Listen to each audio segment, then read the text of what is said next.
When it comes to development narrative, economic development, Chinese messaging and narrative will always have more weight and we always have more legitimacy than the ones coming from Western countries and developed countries. And hear me out where I'm saying what I'm saying. This comes from a reflection I was having with some friends and with colleagues here in the China Global South, because we are trying to understand why at some point you have journalists, public servant in Africa, working in Africa, living in Africa, maybe sometime when they're in Africa criticizing China. But once they're invited to China in Beijing, they visit all the country, they see what they see in China. Of course, they see what China want them to see. They become, real big fan of China. Some would call them panda huggers, those people who are becoming China defender, defending China and becoming big, great fan of China.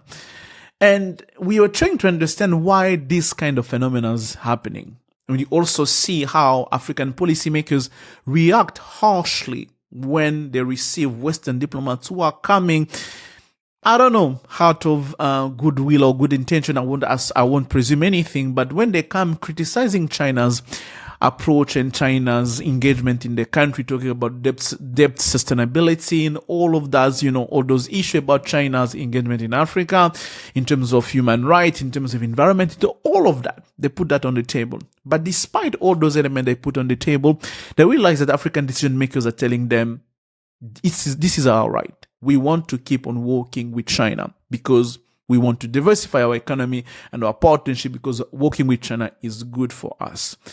And when I was thinking about that, I realized that, no, the fact is that China message when it comes to development, to economic development, to political stability, to taking people out of poverty, China's story will always have more legitimacy than a story coming from a Western country. And I'm going to tell you why. The likelihood for a Chinese diplomat or a Chinese public servant who are coming in Africa defending Chinese development model, defending Chinese style of getting people out of poverty, defending Chinese development, history and narrative, the likelihood for that person to have lived through the experience of African stakeholders is quite high. If he's in mid-40s, early 50s, 60s, 70s, that person is likely to have lived through poverty in China, lack of infrastructure, lack of development, lack of anything in China. So when that person is coming and telling you, we've done it, it works, that person talks from experience. He's not talking from what some people has told them. He's talking about what he's seen in his lifetime. And here I'm thinking about a friend who is from Uganda. He was telling me the story of his father. A father who was a doctor who goes to China frequently for medical exchanges because he's a doctor. And that the father of that friend used to go to China in the 80s, 90s. Early 2010s. And he was telling his son how much over the years he saw China changing. Can you imagine Beijing in 1980s or 1990, how Beijing was? And Beijing today is a complete different story. And talking from my own experience, when I was in China, I saw China changing in 10 years when I was there from 2005, 2006, 2016. So for that person, when he see those changes happening, when he goes back to his country, when he see Chinese stakeholders coming and say, our system works, our model works, the way we do things works and produce result, that person believes it because he's seen it himself.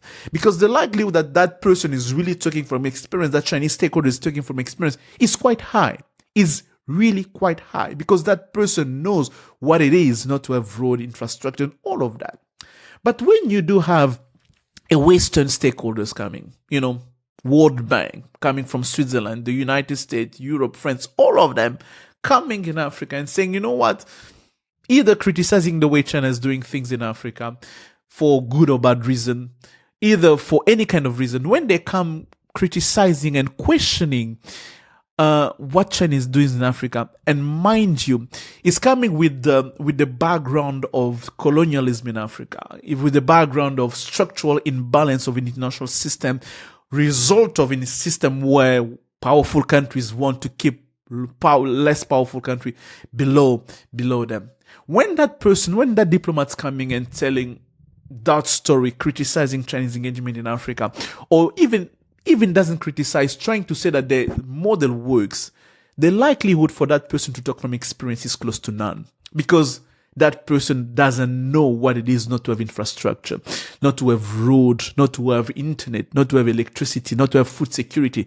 It doesn't know that. That person never lived in his body, in his flesh, poverty. That person has never seen 800 million taken out of poverty in his lifetime, just like China did in China. He's never seen that, he's never experienced that. So when that person's gonna come either criticizing China or proposing something new, that person will always talk from a theoretical perspective. It will always talk about an idea of what works, an idea that if we do X, Y, Z, it will work.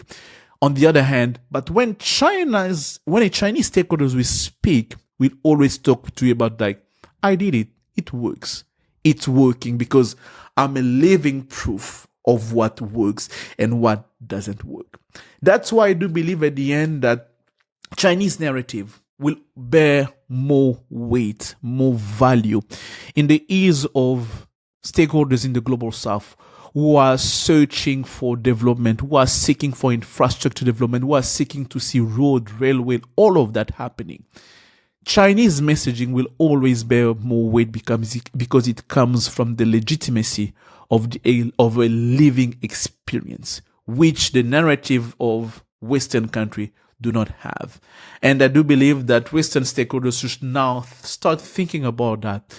Criticizing China is one thing, but when you come to talk to us in Global South, in Africa, you have to question yourself, do you have the legitimacy of your story? Do you have the legitimacy of your narrative?